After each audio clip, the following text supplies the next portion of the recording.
desa wisata. Pelestarian juga sangat penting, gimana? Filosofi di balik ini tuh apa? Di 96.8 FM Radio Gemilang.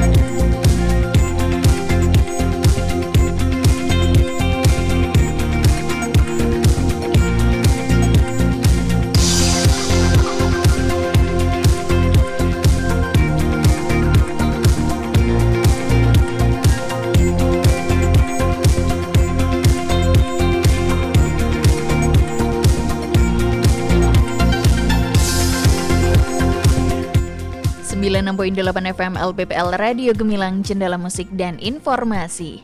Hai Sahabat Gemilang, ketemu lagi barengan Kalista Apsari yang kali ini ready menemani Anda. Tentu kali ini di Jamus Gemilang, Jagongan Lan Musyawarah. Spesial kali ini program kerjasama dengan RSUD Muntilan Kabupaten Magelang. Dan tentunya kali ini Kalista nggak sendirian, sudah ada narasumber yang kali ini sudah hadir di studio Radio Gemilang FM. Kali ini Kalista dan narasumber kita kali ini akan membahas topik yang menarik, puasa nyaman tanpa cemas karena GERD. Dan kita langsung saja berkenalan dengan narasumber kita yang sudah hadir di studio Radio Gemilang FM. Selamat pagi menjelang siang untuk Dr. Noviana Fitri Wulandari, Dokter Umum RSUD Muntilan. Ya, halo Mbak, selamat siang. Salam kenal juga. Oke, kabar baik hari ini dokter? Alhamdulillah baik. Sehat ya dokter? Insya Allah sehat. Oke, baik. Dan dokter Novi, panggilannya dokter Novi atau? Sebenarnya Fitri, karena ada double nama Novi. Oh banyak ya dokter? Oke, kita panggil dengan sebutan dokter Fitri. Dan sahabat Gemilang, buat yang pengen gabung kali ini, Kalista membuka kesempatan bertanya tentang puasa nyaman tanpa cemas karena GERD ini. Bisa di line WA 081578968968. Kita kali ini sudah berada di bulan suci Ramadan dan banyak di antara kita yang mungkin merasa was-was, terutama bagi pejuang asam lambung. Apakah penderita GERD ini boleh berpuasa dan apa bedanya dengan mah biasa gitu ya. Dan kita sudah kehadiran pakarnya langsung dari RSUD Muntilan. Kita langsung saja bertanya dengan Dokter Fitri. Dokter, langsung aja yuk. Masyarakat kita tuh kan sering menyamakan GERD dengan mah. Dan sebenarnya ini dua hal yang sama atau beda sih dokter? Monggo. Ya, oke. Jadi sakit mah sama GERD itu seringkali dalam masyarakat tuh disamaartikan, tapi sebetulnya ini dari segi definisi aja sudah beda. Nah, sakit mah itu sering kita sebut sebagai dispepsia. Jadi dispepsia itu sekumpulan dari gejala rasa tidak nyaman di perut. Nah, pemicunya itu biasanya karena lapisan dari mukosa lambung itu menipis. Nah, penyebabnya bisa dari beberapa faktor. Yang pertama, bisa dari infeksi bakteri yang kita kenal dengan Helicobacter pylori, lalu bisa juga dari efek samping dari penggunaan beberapa obat-obatan tertentu, dan bisa juga dari pola makan yang nggak teratur atau bahkan pemicu dari stres. Nah, lalu untuk GERD sendiri itu dalam bahasa medis itu kita kenal dengan gastroesophageal reflux disease. Nah, jadi definisinya sendiri, GERD merupakan naiknya asam lambung ke saluran kerongkongan yang bisa terjadi karena otot di dasar paling bawah kerongkongan atau katupnya itu melemah. Nah, katup ini sendiri itu biasa kita sebut sebagai lower esophageal sphincter. Nah, jadi seharusnya katup ini tuh berkontraksi dan menutup ketika makanan turun ke dalam lambung. Tapi ketika kondisinya melemah, dia akan terjadi reflux atau asam lambungnya jadi naik ke saluran kerongkongan. Seperti itu. Oke, baik. Terus dokter, Hmm. kita ngomongin gejala ya. Mm-mm. Gimana caranya kita tuh ngebedain rasa nyeri yang ada di ulu hati dengan perasaan panas yang mungkin terjadi di dada atau yang sering kita sebut heartburn ya. Itu seperti apa dokter? Monggo. Iya, jadi untuk segi gejalanya memang kadang-kala tuh bisa mirip ya. Tapi untuk dari definisi tadi itu jelas berbeda dari lokasinya. Karena kalau sakit mah itu gangguannya jelas pada lambung itu sendiri. Tandanya seperti ulu hati sering kali nyari atau perih seperti itu. Kalau GERD sendiri itu asam lambungnya karena sudah naik ke kerongkongan, jadi gejala yang khas sering muncul adalah rasa panas atau terbakar di dada. Jadi kita bisa bayangkan tubuh kita tuh seperti rumah. Jadi kita analogikan lambung itu adalah dapur. Lalu katup kerongkongan itu adalah pintu dari dapur. Jadi kalau kasusnya ini sakit mah, ketika kita lagi masak di dapur, lalu api saat memasak itu besar, otomatis asapnya jadi mengumpul di dapur ya. Nah, sehingga lama-kelamaan akan menimbulkan rasa sensitif atau rasa panas seperti layaknya nyeri ulu hati. Ya, jadi masalahnya pastinya di dapur itu sendiri, sama seperti sakit mah ya. Masalahnya di lambung itu sendiri.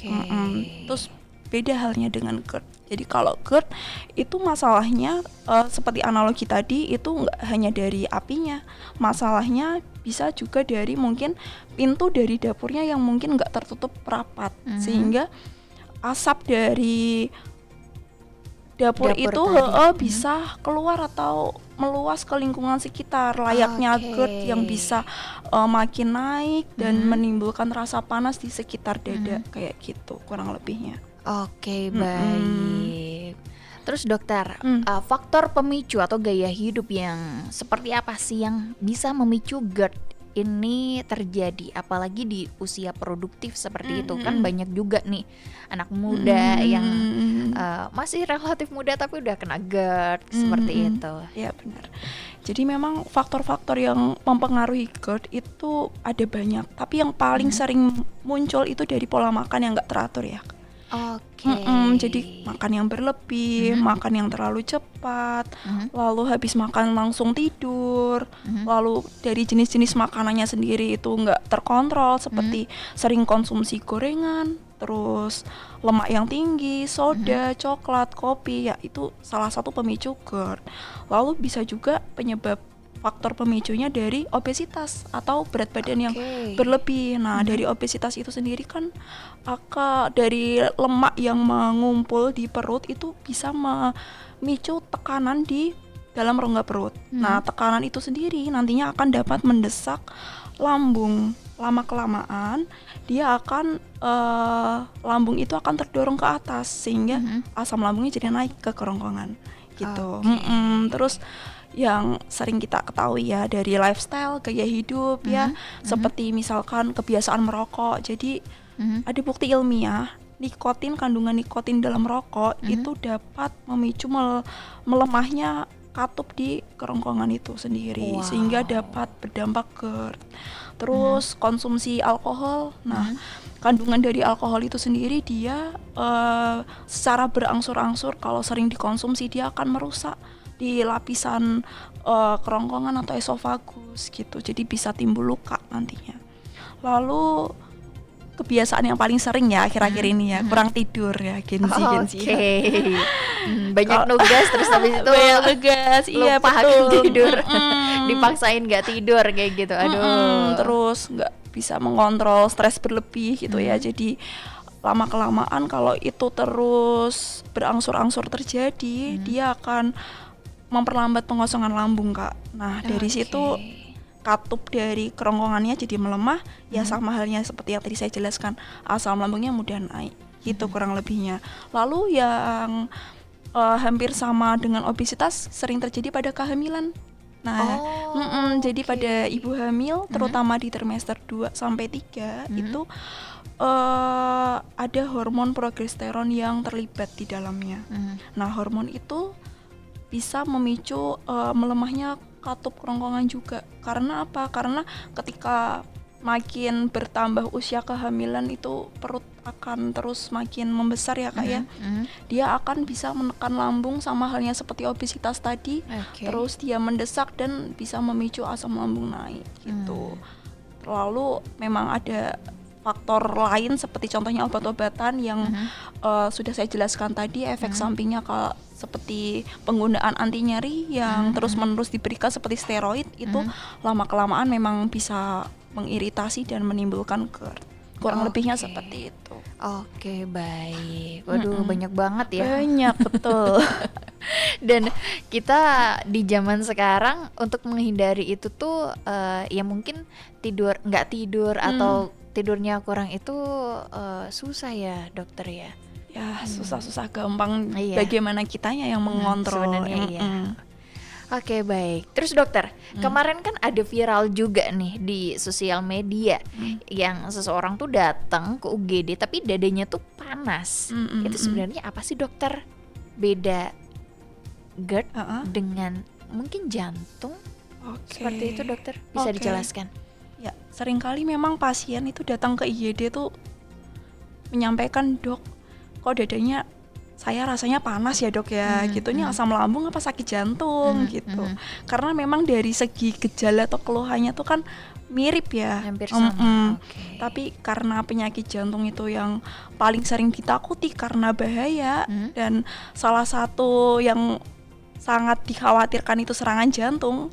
Nah, itu ada baiknya kita berpikir ke yang terburuk dulu. Karena apa? Karena serangan jantung ini kondisi di mana aliran darah di otot jantungnya itu terganggu atau tersumbat. Jadi ada baiknya memang kita berpikir dulu ini kecurigaannya antara dua ini enggak ya. Nah, biasanya kita di IGD itu pasti kita singkirkan dengan kita lakukan anamnesis, kita gali dari keluhan-keluhan pasien yang mungkin lifestyle apa yang sudah dijalani, terus keluhan penyerta lainnya, lalu kita juga lakukan rekam jantung atau EKG buat mastiin nih ini gangguan jantung atau bukan ya. Dari situ jadi ada baiknya ketika mengalami keluhan dada terasa panas, rasa terbakar, harap segera ke IGD karena moral message-nya adalah lebih baik kita periksa dan ternyata ini asam lambung daripada kita mengira asam lambung tapi malah ini serangan jantung. Ya kan? Nah, tapi kalau untuk dari segi beda nih ya buat bisa kita kenali dari GERD sendiri itu biasanya itu dadanya tuh terasa panas kalau muncul setelah makan. Nah, terus dia nggak membaik kalau lagi tiduran, terus dia membaik ketika dia lagi duduk tegak seperti ini. Itu kemungkinan besar kita pikir oh ini kemungkinan GERD nih yang kondisinya tidak mengancam nyawa. Berarti masih dalam ambang aman ya. Iya. Tapi kalau udah mulai muncul rasa nyeri dada terutama di bagian kiri seperti tertekan benda berat, menjalar ke bahu, rahang sampai ke punggung atau bahkan timbul sesak hingga keringat dingin. Nah, itu deh kita pikirkan serangan jantung atau bukan. Nah, itulah yang kondisinya mengancam nyawa. Oke, baik. Wah, jadi ketika kita udah ngerasa ada nyeri seperti itu di dada, ini mending langsung aja ke UGD ya dokter ya. Iya, daripada nanti beli obat mah nggak membaik tapi nyerinya menetap, malah ternyata serangan jantung. Wow, ini menakutkan sekali. Oke dokter, kita kan ini ngebahas juga tentang pasien GERD di masa-masa puasa ini. Sebenarnya pasien GERD ini boleh berpuasa nggak sih dokter? Tapi jangan dijawab dulu dokter. Kita break sejenak. Untuk Anda Sobat Milang yang pengen bertanya mengenai GERD ini, Anda bisa bergabung bersama kami di line WA tentu di 081578968968. Kita akan kembali sesaat lagi, so pastikan Anda tetap bergabung di 96.8 FM LPPL Radio Gemilang, Cendala Musik dan Informasi.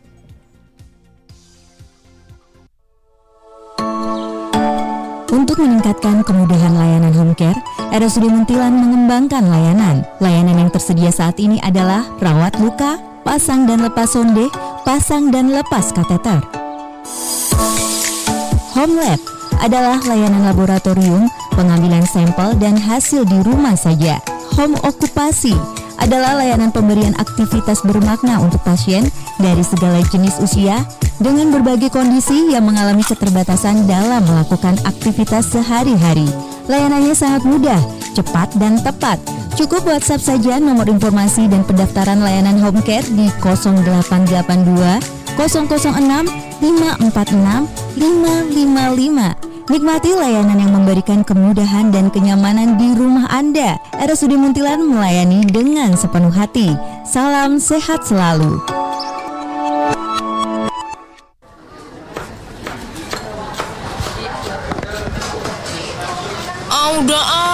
Aku udah kenyang banget nih. Loh, itu makananmu masih banyak banget loh. Nggak kamu habisin? Enggak deh, udah kenyang banget ini. Tahu nggak? Ini itu termasuk food waste loh, alias boros pangan. Tahu nggak sih, di Indonesia ada 23 sampai dengan 48 juta ton makanan yang terbuang sia-sia setiap tahunnya, di mana jumlah ini seharusnya dapat digunakan untuk memberi makan 61 hingga 125 juta orang di Indonesia. Lalu, apa saja hal yang bisa dilakukan untuk meminimalisir food waste? 1. Menyusun rencana menu makanan. 2. Berbelanja bahan makanan sesuai dengan kebutuhan. 3. Menyiapkan makanan dengan baik dan benar. 4. Mengkonsumsi bahan makanan sesuai kebutuhan. Dan jika ada makanan berlebih, bisa dibagikan ke orang-orang di sekitar. Jadi, yuk stop boros pangan. Kalau gitu, aku bawa pulang aja deh sisanya. Biar bisa aku makan di rumah. Hihi. Nah, cakep tuh. Iklan layanan masyarakat ini dipersembahkan oleh pemerintah Provinsi Jawa Tengah.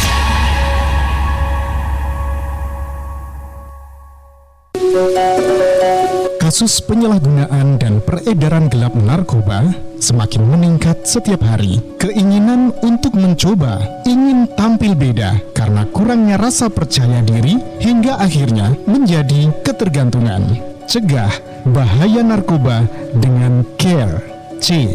Ceritakan masalahmu pada tempat ternyamanmu. A. Ayo, lakukan hal-hal positif dan produktif. R. Rajinlah beribadah. E. Enyahkan pikiran untuk mencoba narkoba.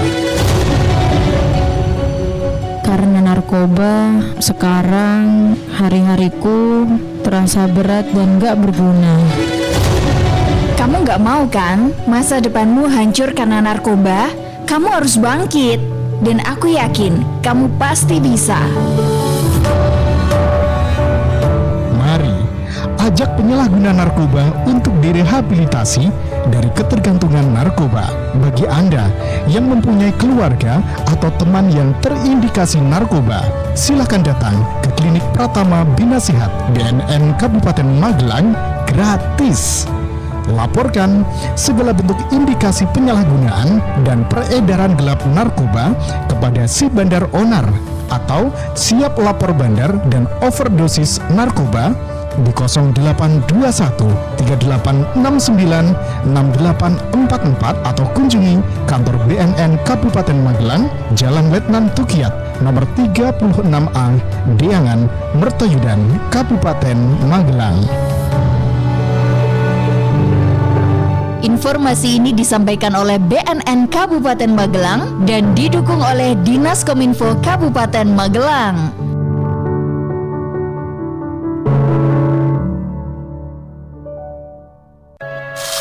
Informasi jam besuk RSUD Muntilan. Salam sehat Sobat RSUD Muntilan di seluruh Kabupaten Magelang dan sekitarnya. Demi kenyamanan dan keamanan pasien, RSUD Muntilan memberlakukan jam besuk pasien rawat inap di RSUD Muntilan adalah sebagai berikut. Hari Senin sampai dengan Sabtu, pukul 16 sampai 18 waktu Indonesia Barat. Hari Minggu dan hari libur nasional, pagi pukul 11 sampai dengan 12 waktu Indonesia Barat, sore pukul 16 hingga 18 waktu Indonesia Barat. Kenyamanan dan keamanan pasien adalah prioritas kami. RSUD Muntilan melayani dengan sepenuh hati. Salam sehat selalu. Masih ada ikuti Jamus Gemilang, Jagongan lan Musyawaroh di 96.8 FM LPPL Radio Gemilang. Radio Gemilang.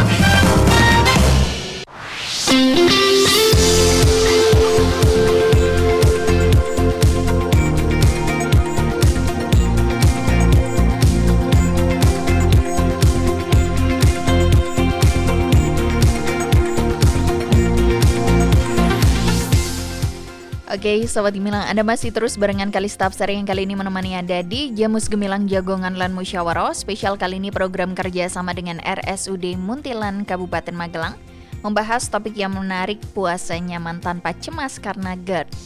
Dan buat Anda Sobat Gemilang yang pengen bertanya, Kalista masih membuka kesempatan di chat WA 081578968968. Siaran kali ini bisa Anda simak secara live streaming di gemilangfm.id ataupun di beritamagelang.id, dan Anda bisa simak live Instagram di Instagramnya RSUD Muntilan Kabupaten Magelang. Oke, dan masih bersama narasumber kali ini yang sudah hadir, ada Dr. Noviana Fitri Wulandari, Dokter Umum RSUD Muntilan. Dokter, masih semangat ya dokter? Oke Mbak, insya Allah masih semangat. Oke. Dokter, tadi Kalista tanya tapi belum dijawab nih. Apa tuh? Apakah penderita GERD ini boleh berpuasa, dokter? Monggo, silahkan. Jadi untuk pasien-pasien dengan keluhan GERD itu justru sangat dianjurkan untuk puasa. Karena puasa itu justru kita jadi lebih terkontrol untuk pola makan kita, ya. Kita jadi nggak sering ngemil, ya. Terus berat badan jadi terkontrol, sehingga ada baiknya memang sangat dianjurkan ya untuk memperbaiki pola makan yang biasanya mungkin nggak terkontrol, yang sering ngemil itu tadi. Dan pastinya kadang nggak sehat juga ya dokter. Oke, dokter. Kalau GERD dibiarkan terus-menerus tanpa penanganan, terutama saat puasa dipaksakan, ini sebenarnya resiko jangka panjangnya itu apa sih dokter? Oke. Jadi sebenarnya GERD itu sendiri tuh bukan penyakit yang nggak bisa sembuh. Jadi dia bisa kita kontrol dan seringkali bisa membaik dengan sendirinya. Tapi kadangkala kalau misalkan memicu gejala yang sampai timbul mual muntah hebat, penurunan berat badan, nah itulah layaknya untuk saatnya untuk diobati. Jadi akan beresiko nih kalau misalkan gejala-gejala itu tadi nggak diobati dan beresiko di jangka panjang. Salah satunya adalah bisa timbul kerusakan di kerongkongan, atau kita sebut sebagai tuka, jadi udah luka. Nah, karena asam lambung terus naik ya, dia bisa lama-lama dia menyebabkan iritasi atau peradangan. Nah, dari iritasi itu dia akan timbul luka dan bisa memicu perdarahan. Terus yang selanjutnya resiko lainnya adalah penyempitan di kerongkongan. Kita sebut juga dengan struktur esofagus. Ya, jadi ketika nggak terkontrol ya, GERD-nya nggak diobatin, secara berangsur-angsur nanti dia akan terbentuk namanya jaringan parut. Akibat apa? Akibat dari kerusakan jangka panjang yang kronis, dampak dari penyempitan kerongkongan itu sendiri. Sehingga seringkali keluhan yang pasien rasakan adalah kalau buat nelen sakit dok, rasanya nyeri. Tuh. Terus bisa juga memicu yang namanya Barrett esophagus. Jadi GERD yang nggak tertangani itu tadi lama-kelamaan secara tidak kita sadari bisa memicu sel-sel di lapisan kerongkongan yang bisa berubah jadi sel prakanker. Itu yang kita khawatirkan kan. Nah, sel prakanker ini bisa meningkatkan ya resiko kanker di esofagus ya, penyebab kematian cukup tinggi ya. Jadi ada baiknya memang sepele tapi ya kita bisa optimalkan untuk meminimalisir gitu. Lalu kadang masalah pernafasan juga muncul nih Kak. Seperti apa itu dokter? Ya, jadi reflux atau kembalinya asam lambung naik ke kerongkongan itu kalau misalkan sampai terhirup di paru-paru atau aspirasi ya, itu bisa memicu batuk, sesek, asma, atau bahkan bisa sampai pneumonia aspirasi. Jadi dampaknya bisa ke organ lain kan. Nah, lalu selain itu juga dari segi rongga mulut bisa timbul bau mulut, erosi ya kan. Asam lambung yang sampai mencapai di rongga mulut, dia akan dapat mengikis enamel di sekitar gigi. Jadinya gigi erosi, sensitif gitu ya. Pastinya menyebabkan kerusakan mulut di sekitarnya. Gitu. Lalu yang paling signifikan adalah sampai menurunkan kualitas hidup seseorang ya. Karena panas di dada yang enggak tertangani secara terus-menerus ya, akan pastinya mengganggu kehidupan kita, dari tidur kita, aktivitas kita, pekerjaan, ibadah, sampai bisa menurunkan daya konsentrasi kita gitu. Jadi ya pasti kinerja keseharian menurun di situ. Waduh, komplikasinya jadi Banyak banget ya dokter ya. Kemana-mana ya. Tapi dokter, pasien GERD ini sendiri boleh makan pedas nggak sih dokter? Ya, sebenarnya nggak semua pasien GERD punya pantangan harus berhenti total makan pedas atau asam gitu ya. Karena pasti ada orang yang suka makan pedas. Iya ya benar. kan? Kalau nggak pedas nggak belum makan Belum kayaknya. makan ya. Tapi memang sebenarnya dari ilmiah yang kita ketahui itu di makanan pedas itu, cabai itu dia ada kandungan namanya capsaicin. Nah, kandungan capsaicin ini dia dapat memicu iritasi di mukosa lambung kalau misalkan makanan pedas ini terus-menerus dikonsumsi gitu. Lama-kelamaan dia akan nimbulin sensasi panas sampai yang paling terburuk adalah rasa panas di dada gitu. Jadi kalau misalkan pasien-pasien yang sering makan pedas terus sensitif ya, jadi sedikit makan pedas aja dia pasti udah memicu, udah kerasa sendiri. Betul.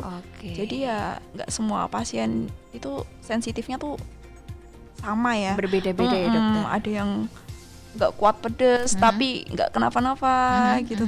Terus ada juga yang pedas sedikit ya, udah ada efeknya kambuh. Gitu. Jadi ya prinsipnya ya bukan pantangan total, tapi ya kita kenalilah pemicu dari diri kita kenalilah tubuh kita sendiri. Kalau kita nggak kuat, mending ada baiknya dikurangi atau enggak dihindari. Betul. Oke, baik dokter. Dokter, kita ke pertanyaan yang kali ini sudah masuk di line WA Radio Gemilang 081578968968. Dokter, saya dari Fajri di Magelang. Dok, saya hobi ngopi pagi. Kalau lagi puasa kan minumnya pas buka sama sahur nih dok. Kopi seperti apa sih yang aman buat lambung saya dokter? Monggo. Oke, ini pertanyaan lumayan bagus ya. Karena kan emang sekarang kan trennya ngopi tuh udah jadi kayak gaya hidup ya. Jadi kalau tiap hari nggak ngopi tuh rasanya belum hidup. Monggo dokter. Ya memang sebenarnya pada penderita GERD itu kopi emang jadi bisa pemicu GERD ya. Karena memang di dalam kopi itu sendiri dia kafein itu bisa memicu atau merangsang asam lambung, Kak. Terus selain itu juga kafein tuh dia ngelemahin ini katup yang tadi saya jelaskan, yang di paling bawah kerongkongan itu. Dia jadi lemah, lama-lama sensitif, terus ya asam lambung jadi naik gitu. Tapi ya bukan berarti kita harus berhenti total ya ngopi, karena kan memang ada orang yang nggak bisa buat nggak ngopi kan. Jadi tapi prinsipnya kopi seperti apa sih ini yang aman buat penderita GERD? Nah yang pastinya kita konsumsi kopi jangan sampai dalam kondisi kita perutnya tuh kosong kayak gitu. Berarti sesudah buka gitu atau sahur gitu? Ada konsumsi makanan karbohidrat, protein dulu gitu, keisi tuh gitu, nggak langsung kopi. Karena kan kalau dia masuk kopi dulu lebih kena asam lambung mukosa lambung, dia langsung bisa memicu asam lambung gitu kan tadi. Baik. gitu. Jadi ya kayak tadi itu ya, kalau misal kita ngopi, kalau perutnya lambungnya lagi kosong, asamnya naik, terus ya udah dadanya terasa panas kan kadang gitu. Terus kita juga batasi nih jumlahnya. Jadi ada baiknya sih 1 cangkir cukup kali ya per hari. Masih relatif aman lah buat beberapa orang. Kalau bisa sih dihindari sampai lebih dari 3-4 cangkir. Itu berlebihan ya. Terus kita juga bisa kenali nih jenis-jenis kopi. Kita bisa pilih kopi yang ramah lah buat lambung. Kita pilih yang kadar kafeinnya rendah, atau kalau enggak yang sensitivitas kepekatannya tuh dia nggak terlalu pekat kayak espresso itu. Dia pekat ya tuh. Ada baiknya sih kurangi ya. Kalau memang sudah merasakan gejala GERD itu tadi. Gitu. Terus kalau bisa ya ketika konsumsi kopi tuh hindari juga campuran tinggi gula ya, karena kopi dengan campuran seperti white cream, full cream berlebih gitu ya, dia lama kelamaan kalau dikonsumsi dia akan bisa memperlambat pengosongan lambung. Terus kalau jadi lambat nih, terus asam lambungnya naik, resiko reflux atau kerongkongan tinggi, jadi bisa GERD muncul gitu. Terus paling penting nih ya, kita perlu perhatiin respon tubuh kita seperti apa habis minum kopi. Jangan karena enak gitu, terus habis itu nggak apa-apa lah, sepele nih gitu, konsumsi aja terus gitu. Jadi kita harus kenali tubuh kita. Kalau misalkan udah terasa dadanya panas, mual, ulu hati turut perih ya, itu berarti tubuh tuh udah kasih sinyal Kak. Udah harus oke nih, waktunya stop. Baik. Semoga bisa menjawab pertanyaan dari Mas Fajri yang ada di Magelang. Lanjut lagi dokter, ini ada Faiz di Tidar. Dokter, habis makan sahur itu kan ngantuk sekali ya dokter. Kenapa nih kita nggak boleh langsung tidur setelah makan? Singkat saja dokter, monggo. Ya, nggak boleh langsung tidur setelah makan, jelas ya, karena GERD itu sendiri itu memang nggak dianjurkan sebetulnya, karena memang ada alasan fisiologis dari tubuh kita. Karena posisi ketika kita tidur itu sangat mudahin asam lambung itu naik ya. Karena kan ada gravitasi tuh dalam tubuh kita. Nah di situ ketika kalau kita GERD muncul, kita posisinya duduk, itu dia akan lebih mudah terminimalisir. Karena kalau kita tiduran, nah itu asam lambungnya kan jadi mudah ngalir ya, gaya gravitasinya dia nggak lagi membantu di situ, rebahan gitu ya dokter. Terus saat tiduran juga itu kan posisi lambung tuh lagi kayak aktif-aktifnya nih, ngasilin asam nih. Jadi pas habis makan langsung tidur, produksinya jadi makin terus meningkat, lambung jadi penuh, tekanannya jadi naik, mudahlah timbul GERD. Kurang lebihnya seperti itu. Semoga bisa menjawab pertanyaan dari Mas Faiz yang ada di Tidar. Boleh nambahin dikit? Boleh monggo, silakan. Betul. Jadi kalau bisa ya, kalau pasien habis makan itu memang ada baiknya tuh kita beri jarak lah 2-3 jam gitu sebelum tidur buat duduk nyantai-nyantai, nggak langsung tiduran seperti itu. Karena ya itu tadi ya, kalau tiduran pastinya lebih rentan untuk memicu GERD seperti itu. Dan kalau langsung tidur setelah makan, asam lambung jadi mudah naik, terus nggak ada kebantu nih sama gravitasi tubuh. Nah makanya ada baiknya sih disarankan buat diberi jeda buat duduk dulu 1 atau 2 jam. 1 atau 2 jam boleh. Oke, baik, siap dokter. Pelajaran untuk kita semua juga ya. Bukan hanya untuk penderita GERD ya dokter. Betul. Untuk yang nggak menderita GERD atau MAH pun harus seperti itu juga. Oke, baik, satu lagi dokter, pertanyaan dari Caca di Magelang. Kalau tiba-tiba GERD kumat saat sedang puasa di siang hari, apa yang harus dilakukan pertama kali dokter agar tidak sampai membatalkan puasa? Monggo. Itu kalau sampai muncul ya pas kita lagi di tengah-tengah lagi puasa gitu kan, yang paling utama kita lakukan pertama kali kita atur dulu nih posisi tubuh kita. Jadi kita posisikan tubuh kita tegak, jangan sampai bungkuk, apalagi tadi tidur berbaring ya, karena akan ada pengaruh dari gaya gravitasi biar nggak mudah naik ya. Terus kita atur nafas ya, kita atur nafas dengan baik karena memang stres, cemas gitu ya, itu salah satu hal yang bisa memperburuk sensasi heartburn dari GERD gitu. Jadi ya tarik nafas pelan-pelan, hembusin ya kurang lebih 4 sampai 6 detik, 5 sampai 10 kali gitu. Terus kita bisa juga kalau lagi pakai pakaian ketat nih, kita longgarin ya, karena dengan begitu kita akan mengurangi tekanan di perut kita. Jadi resiko refluksnya juga berkurang. Terus kita juga pastinya kurangilah aktivitas yang berat-berat kayak angkat beban berat, aktivitas bersihin rumah itu dijeda dulu, istirahat dulu gitu.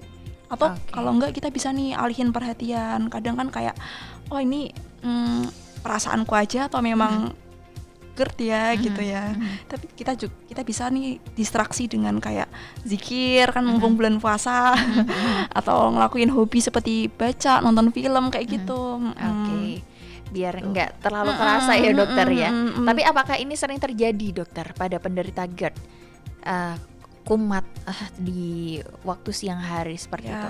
Ya kadangkala sih kalau memang ya itu tadi ya, kalau misal kita bisa mengenali tubuh kita masih bisa dikontrol ya, kita bisa lanjut sebenarnya puasa. Tapi kalau sampai muncul gejala seperti mual muntah hebat atau sampai muntah darah gitu ya, nyeri dada, ada baiknya langsung ke UGD. Iya, ke UGD betul. Di stop juga tuh ya puasanya. Itu dengan air putih hangat atau seperti apa dokter? Ya boleh dengan air putih hangat, dimuntahkan aja ya apa yang tadi dirasakan di dadanya gitu. Oke, baik, semoga menjawab pertanyaan Mbak Caca yang ada di Magelang. Dokter boleh cerita dong, mungkin dokter habis jaga ya dokter ya tadi di RSU Muntilan. Nah itu apakah penderita GERD ini sering banget ditemui waktu dokter jaga nih? Lumayan cukup sering sih pasien datang di bulan puasa ini dengan keluhan ya hampir serupa, nyeri ulu hati, rasa panas di dada. Ya paling perlu kita perhatikan karena kondisinya ini datangnya di IGD ya, pastinya kita lakukan triase buat kita singkirkan ini kondisi mengancam nyawa bukan ya gitu. Dengan pemeriksaan fisik tentunya, dengan penggalian dari anamnesis itu penting untuk kita tegakkan saat kita temui pasien-pasien seperti itu di IGD, karena yang paling sering ditakutkan adalah yang tadi itu serangan jantung ya. Nah itu betul. Iya. Itu apa dokter? Keseringannya benar itu GERD atau cuman ya itu tadi atau lebih ke serangan jantung dokter yang mungkin yang selama ini dokter tangani di RSU Muntilan?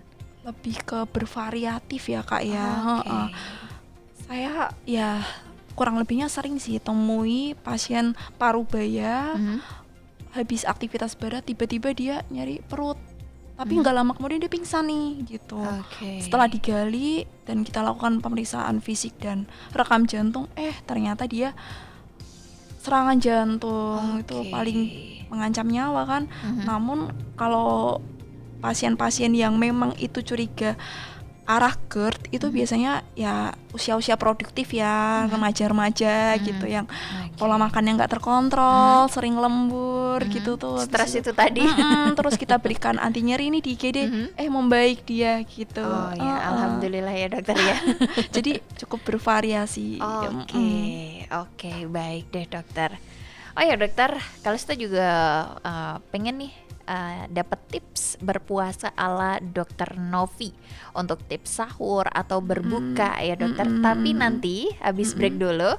Dan sahabat Gemilang, jangan lupa Anda masih Kalista tunggu buat kebersamaannya bertanya di line WA 081578968968.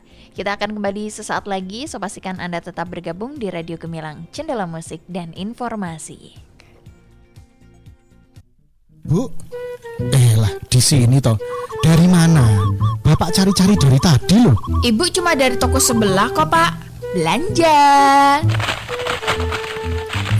Loh, Bu, kok belanjanya makanan instan semua toh? ibu kan lagi hamil. Mbok yo beli sayuran, buah, makanan bergizi sebagai asupan nutrisi yang baik untuk bayi dalam kandungan toh, Bu. Abisnya, ibu kok lagi doyan-doyannya makan mie instan ya, Pak? Bu, mencegah stunting pada anak perlu dilakukan sejak masa kehamilan. Anak yang mengalami masalah pertumbuhan sejak di dalam kandungan akan berisiko mengalami stunting pada saat balita kelak. Stunting ki apa toh, Pak? Nah, stunting itu adalah kondisi gagal tumbuh pada anak balita. Biasanya bayi di bawah 5 tahun akibat dari kekurangan gizi kronis sehingga anak terlalu pendek dari usianya. Gitu, Bu. Oh, iya deh, Pak. Mulai sekarang ibu jaga pola makan. Kalau gitu, minta duitnya lagi dong, Pak, buat belanja sayuran. Lah, kok duit lagi toh, Bu? Bu, yung.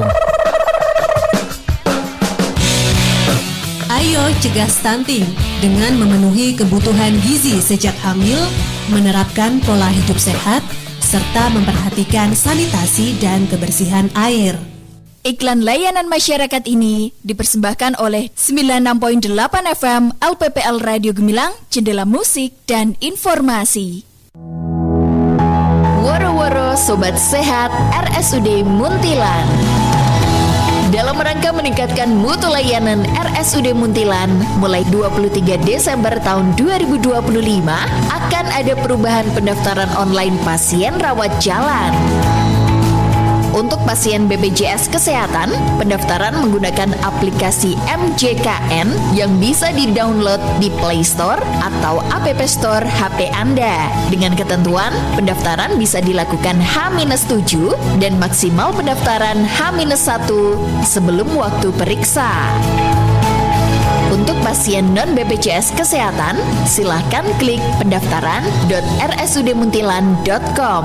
Untuk informasi lebih lanjut, silahkan DM Instagram RSUD Muntilan atau hubungi nomor customer service di 0812 2979 1058. Nikmati pendaftaran online yang cepat, mudah, dan praktis.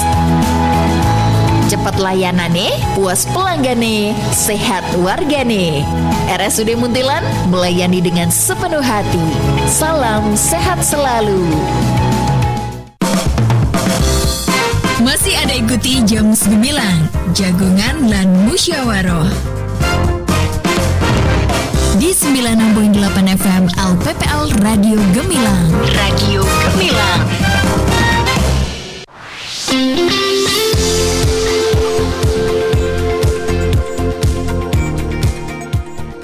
Oke, Sobat Gemilang, Anda masih terus barengan Kalistapsari. Kali ini menemani Anda di Jamus Gemilang Jagongan lan Musyawarah Spesial. Kali ini program kerja sama dengan RSUD Muntilan Kabupaten Magelang, membahas topik yang menarik, puasa nyaman tanpa cemas karena GERD. Dan masih juga bersama narasumber kita kali ini ada Dr. Noviana Fitri Wulandari, Dokter Umum RSUD Muntilan. Untuk Anda sahabat Gemilang yang pengen mendengarkan kami secara live streaming, bisa di gemilangfm.id ataupun di beritamagelang.id, dan juga di live Instagram dari RSUD Muntilan Kabupaten Magelang. Dokter, kita langsung saja ke tips sahur dan berbuka. Bagaimana pola makan yang aman dan sehat tentunya saat sahur dan buka, agar lambung kita tetap nyaman. Ini berlaku bagi penderita GERD dan yang tidak GERD nih, dokter. Monggo. Ya, sebenarnya pada pasien dengan GERD itu puasa tuh tetap bisa dijalani dengan nyaman jika itu tadi prinsipnya pola makannya diatur dengan baik. Nah, jadi saat puasa itu kita makan secukupnya ketika buka dan juga sahur. Jangan berlebihan prinsipnya. Karena kalau misalkan lambung kita penuh, itu justru lebih mudah memicu asam lambung naik atau reflux. Terus saat berbuka kita awali dulu nih dengan makan makanan yang ringan-ringan gitu, ya. Beri jeda beberapa menit setelahnya, baru bisa lanjut makan makanan utama. Tujuannya apa? Tujuannya biar lambung kita tuh nggak kaget ya istilahnya ya, karena kan habis kosong seharian puasa gitu. Terus saat kita makan, ada baiknya jangan terlalu cepat, jangan terlalu buru-buru. Karena makanan yang terlalu cepat itu bisa memicu lambung jadi cepat penuh dan timbul rasa yang nggak nyaman di perut. Lalu hindari juga makan makanan yang memicu asam lambung. Contohnya apa? Ya kayak tadi kopi ya, konsumsi makanan pedas, terus makanan yang lemak tinggi seperti gorengan, alkohol gitu. Aduh susah banget tuh kalau ngilangin yang gorengannya tadi dokter. Kalau alkohol minimalisir ya. Oke, baik. Pastinya konsumsi juga nih makan makanan yang sehat dan gizi seimbang seperti asupan serat yang cukup, protein, karbohidrat ya. Terus minum air putih yang cukup, lalu jangan langsung berbaring saat habis makan ya, tunggu tadi itu 1 atau 2 jam lah sebelum kita istirahat atau tidur ya, dengan duduk tegak setelah makan, jadi biar ya cari aman aja lah ya. Lalu kendalikan juga nih diri kita dari emosi, stres ya, karena ya itu tadi stres itu dapat memicu sensitivitas dari lambung, karena puasa itu kan jadi justru momen dimana kita melatih pengendalian diri ya. Iya benar banget. Jangan karena karena banyak kerjaan timbul stres ya, GERD-nya muncul, masalah kesehatan muncul, masalah dari sisi kejiwaan kita juga nggak teratasi kan gitu. Oke, baik. Yang terakhir nih dokter, untuk sahabat Gemilang di rumah semuanya tentang penyakit GERD ini sendiri, ini seperti apa? Ada wejangan dokter dari dokter umum RSUD Muntilan ini sendiri? Monggo silahkan dokter. Ya mungkin penutup ya. Ya jadi puasa itu bukan jadi musuh ya buat penderita GERD ya, dengan makan secukupnya, memilih makanan yang tepat, menjaga pola hidup yang baik, sehat, insya Allah puasa bisa tetap nyaman dan aman. Gitu, kurang lebihnya. Oke, baik. Luar biasa sekali penjelasan dari Dokter Fitri, dokter umum RSUD Muntilan. Dan ternyata kuncinya itu adalah pengendalian diri dan pola makan yang benar ya dokter ya. Oke, dokter terima kasih sudah hadir kali ini untuk memberikan wawasan kita semua tentang puasa nyaman tanpa cemas karena GERD. Dan semoga sehat selalu dokter. Amin. Semuanya lancar dan sukses selalu. Sehat selalu juga pastinya. Doa baiknya juga buat kakak. Amin. Dan sahabat Radio Gemilang. Oke, siap. Terima kasih dokter. Sama-sama. Noviana Fitri Wulan dari Dokter Umum RSUD Muntilan yang kali ini sudah hadir di studio Radio Gemilang FM. Dan sahabat Gemilang, sampai di sini dulu kebersamaan barengan Kalista Apsari yang kali ini menemani Anda di Jamus Gemilang, Jagongan lan Musyawarah. Spesial kali ini program kerjasama dengan RSUD Muntilan Kabupaten Magelang. Kalista Apsari bersama rekan kerja yang bertugas undur diri. Sampai jumpa dan tetap selalu dengarkan 96.8 FM LPPL Radio Gemilang, Cendela Musik dan Informasi. Baru saja Anda dengarkan Jamus Gemilang, Jagongan lan Musyawarah di 96.8 FM LPPL Radio Gemilang. Radio